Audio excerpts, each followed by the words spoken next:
Informally था, ये लोग आए थे, तो पूरा मैंने कोऑर्डिनेशन के लिए मैंने इन लोगों को बताया कि पूरा बॉर्डर जो है थोड़ा सा मैंने थोड़ा ठीक ठाक से बंदोबस्त रहे, यही बस इतना ही मैंने इन सर, लोगों को कहा। दूसरे स्टेट में जो एयरपोर्ट है वो बंद किया गया है, हमारे यहाँ इस तरह का कोई सिचुएशन है क्या?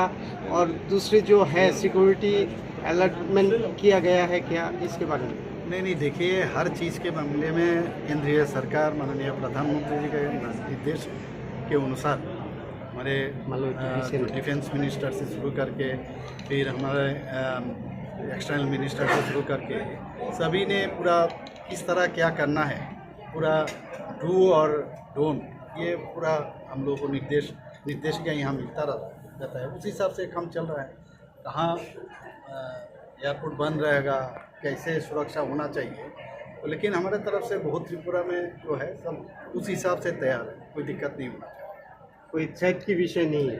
थ्रेट तो हम कैसे, थ्रेट तो हो ही सकता है, लेकिन हम तैयार है कि नहीं, दिस वेरी इम्पोर्टेंट। सर, कल मीटिंग में किस विषय में बात? नहीं, ये तो इनफॉर्मली